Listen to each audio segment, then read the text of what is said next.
Hello and welcome back to Heads Will Roll Reforged, and we succeeded in getting ending 19 in the previous episode, and if you didn't catch that, I'd highly recommend it. It was super funny, because we did get some pretty amazing criticals and finished off all of the enemies that we had. Now, I am going to be using this weapon in this particular playthrough, and we're going to try to go for the noble route again.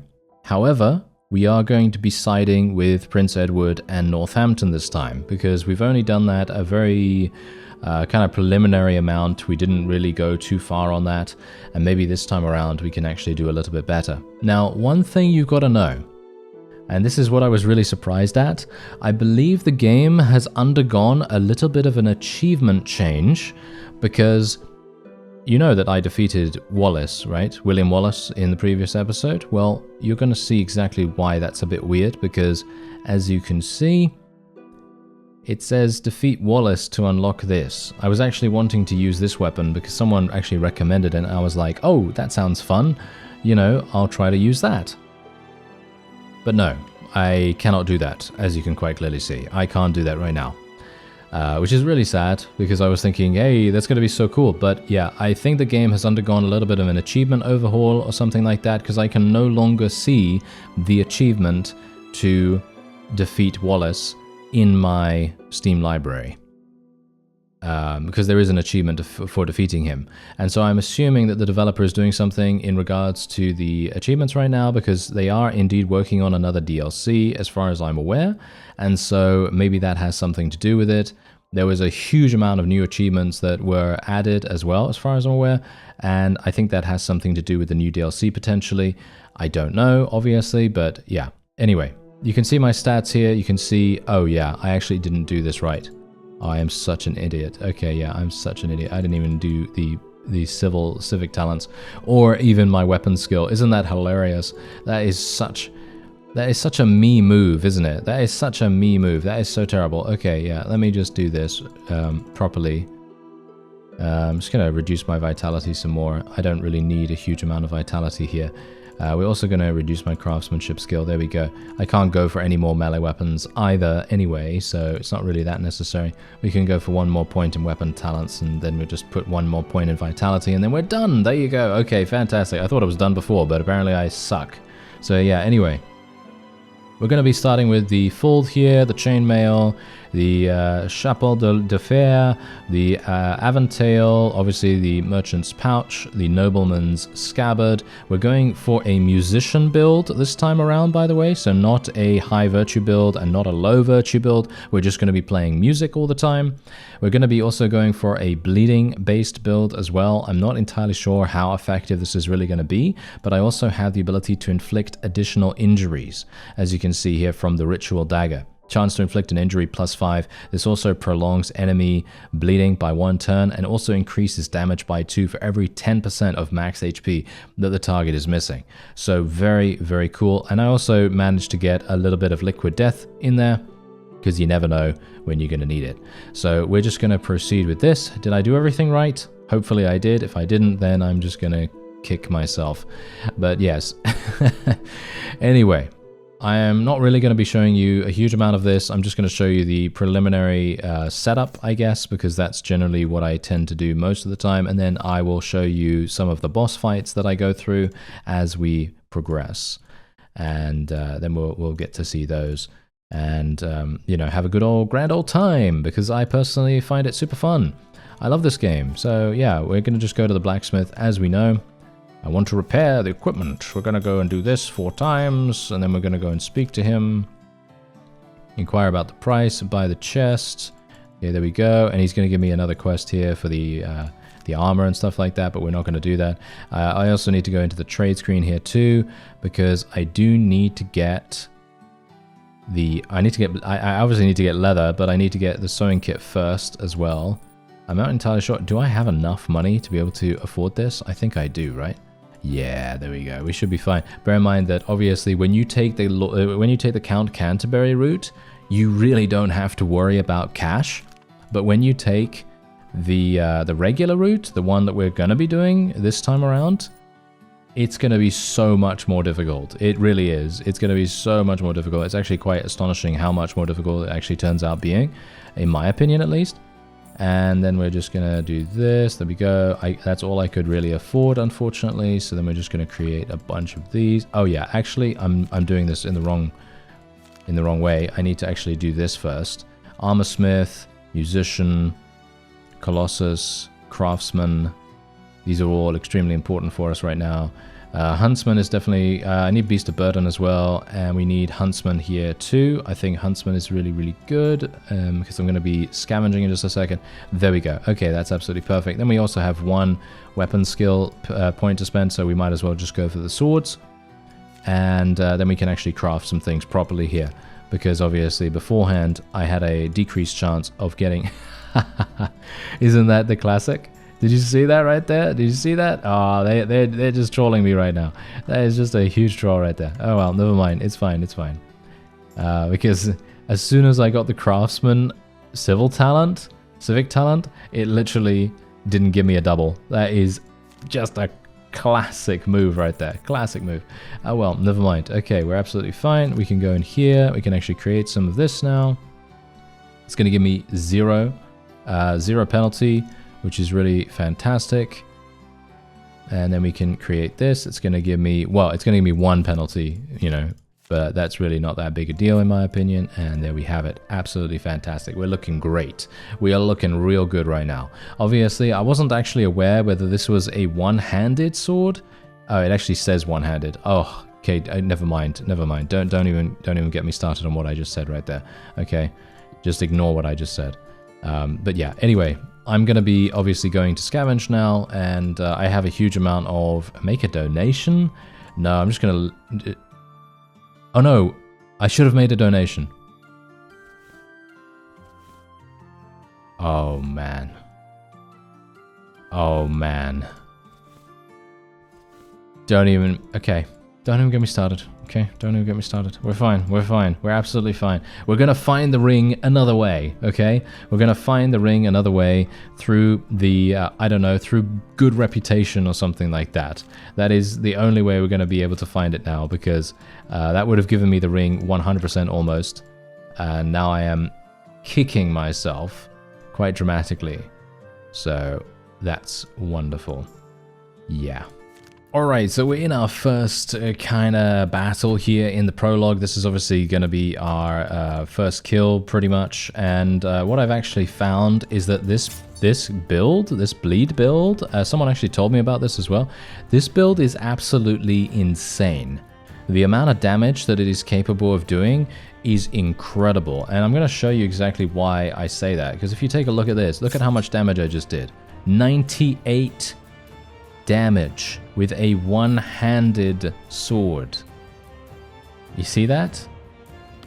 Wow. You know, I gotta say, absolutely love that. Absolutely love that. Anyway, chapter 1 done. Super nice and easy. Obviously, I completely messed up when it came to selecting the right option with that altar. I'm still kicking myself on that, but don't worry about it. Don't worry about it. We're going to be fine. Let's take Lucky Devil here, even though that's not really going to do much. And yeah, otherwise, we can basically just continue doing our wonderful thing here. I'm just going to train with the coach in just a second. Play the lute. We're going to be increasing our reputation with our fellow soldiers after a little bit of time there, just to keep increasing our weapon skill. That's really what we need to do, and then we're going to be fine, and we're going to move on to somewhere else. Alright, so I'm actually scavenging right now, and we're siding with the bandits against the knights, and we're otherwise just going to be immediately just doing this. Hopefully, no, it was deflected by armor. Unfortunate. There is not much I can do about that. So we're just going to try again. Nope. It's always deflected. Always deflected. That's kind of annoying, isn't it? Oh well, can't really do much about that. We're just going to have to wait and see what we can do. The main weakness, from what I can tell so far of this build, is the fact that there are shields in the game, as you might expect. But I'm very much hoping that later on down the line, that's not really going to make that much of a difference, because we're then going to hopefully have the ability to just completely destroy them and or they're, you know, going to be completely ignored because I can just get past them through various other means. Like, for example, I can get past them by having superior weapon skill. That's hopefully going to be a thing. Anyway, as you can see here, Bartholomew has come back as he outplayed the Venetian, and he's given me 257 florins. I gave him 100 to begin with, so that's very nice. And we're otherwise going to speak to Bartholomew again. Let's see what's new. Anything else? There we go. All right, that's absolutely fine. Okay, so we don't even need to worry about him. Gonna sell most of this stuff. Don't really need that. Gonna sell this. I got a bandage on me as well. I'm not sure why I have the bandage, but sure, I might as well just keep it just in case. And yeah, otherwise, I was actually kind of thinking that I would buy some wine here. I don't even have that much money. It's actually quite funny. Not sure why I don't have much money, but it's most likely due to the fact that I've had some really bad activations in terms of doubles. I've gotten really, really unlucky in terms of doubles. And I'm not sure why that's happened. As you can see, look at that. I just got one medicine. Not sure why I'm only getting one medicine here. But that has happened to me quite a few times. And I don't know why that's happening. Because I do have 25 in craftsmanship skill. Actually, 26 in craftsmanship skill. And I obviously have craftsman and all the relevant civic talents and all that wonderful stuff. So it's kind of strange. Not sure why that's happening, but there it is. Anyway, let's just put these things in here. I'm not really going to need all that right now. Let's put the leather in there. Yeah, I'm keeping those, some of these potent medicines because we're going to need them for the next chapter as far as I'm aware. So we're just going to keep 2 of them. And there we go. The sergeant is coming to us to deliver some water. All right, so what we're going to do is we're going to go straight into this battle. I actually wanted to do this battle mostly because I think it's going to be super fun to see what happens. There we go. We hit him. And he's got 11 turns worth of bleeding, which is absolute insanity. Because if you look at this, look at how much damage I can actually do. 110 damage to the head. Obviously, if this is a weak spot as well. This is also a weak spot. So that means that we have a higher chance of getting past their armor. And this is just crazy good. This is just absolutely crazy good. We're going to use our loot here because that's also fantastic at recovering our fatigue, as you can see. We can also use respite, so that's also going to be doing an amazing amount. And what's funny about this as well is that bleeds, look at my bleed. It's literally it lasts such a long amount of time. This is a crazy good build. Thank you very much for, you know, suggesting it. I love playing all these different kinds of builds in this game. I think they are so fun, and the developer has done such a good job in actually making them so different from each other. Because obviously, let's face it, what if you want to go for a high virtue run? If you want to go for high virtue, it might be difficult to you know, make poisons as much as you want, right? Well, some of the time at least. And then other times you may want to do a low virtue run, and you might want to be really underhanded and everything, and you might want to use a huge amount of poisons. You might want to use a crossbow. You might want to use a bleed build. You might want to use a critical strike build like we did in the previous episode. Absolutely fantastic, by the way. Critical builds are so good. I really enjoyed playing with that. Anyway, let's see. Craft 2 pairs of boots. Probably not going to do that. Yeah, I'm probably not going to do that either. Okay, so let's just do a little bit of this. A little bit of training. A little bit of training never hurt anyone, except me. And there we go. Let's get another little bit of that. Let's go and do this. There we are. I think we're probably done. I don't think there's anything else I can really do here. Technically, I do have the beer mug, so what I could have done was equip the beer mug and then actually just, you know, drunk a bunch of alcohol instead of doing the loot. But I wanted to try to increase my soldier reputation, even though it's not really necessary. You know, all things considered, it's not really necessary. But that's also the reason why I have so much alcohol on me at the moment, because I was just thinking, hey, you know what, maybe it's actually going to be somewhat useful for us. So anyway, we're going to run out of time in just a moment, so let's just get the last point in melee weapon skill, and then we'll just go for some more loot playing, and then we're done, and now we can go through. So let's do this. I have a shield for a very specific purpose, and the shield is to protect Bartholomew. There we go, as you can see. He falls to the ground, and this is the reason why I have the shield. There we go. Cover him with your shield. That's what we're going to do. There we are. Virtue increase. I don't care about the virtue increase. I could care less about the virtue right now. I couldn't care less about the virtue. There we go. Otherwise, reputation, soldiers increased by 5, and there we go. And that is it. Fantastic. Because I was using a wooden shield, right? It wasn't a buckler or anything like that, so I didn't really care about it. Anyway, let's go for the head. Nope. Okay, 20 weapon skill is still not enough to be able to do that. I might even be able to just hit them normally and probably be completely fine. Gonna play my lute. Strum a chord, and then we can actually just do some damage, and then he's dead. I mean, you can see here, I would probably be able to just kill him in one hit anyway, but what's really funny is that I believe this is also a way that you can get your torture mask buffed up as much as possible. Because I think that the person that actually gave me this build idea and gave me the this particular sword, and this is the main reason why this is really amazing, by the way, the wolf teeth necklace, if I can speak. Then that is actually the reason why this build is so good, because it just, look at this, increased damage by 3 for every active bleeding effect on the target, and you have 11 stacks of bleeding immediately. 11 stacks of bleeding, which is absolute insanity, right? Straight away, 11 stacks of bleeding. And that means that it's 11 times 3, and then on top of that you have your own damage, and you have just absolutely, it's just crazy. It's such a good, it's really good in my opinion. I think it's really fun, at least. Maybe you don't, but it just goes to show that there are so many different ways that you can play this game. Anyway, let's just get all of this, and then we're gonna get a short breather. I'm just gonna go straight on in. Okay, here we go. We're gonna go first regardless of the risk.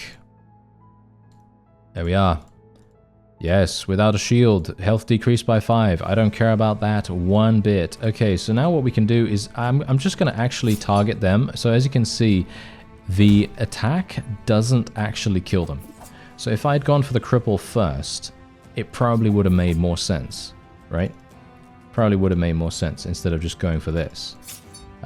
But it's 2 turns anyway, I suppose, so it doesn't really make that much difference, I guess, but,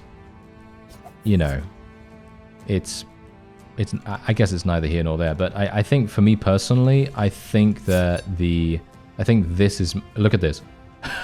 Wait, this is literally a blood loss. If you go, okay, yeah, so this is also a thing that I noticed. I was actually wondering whether it was just a random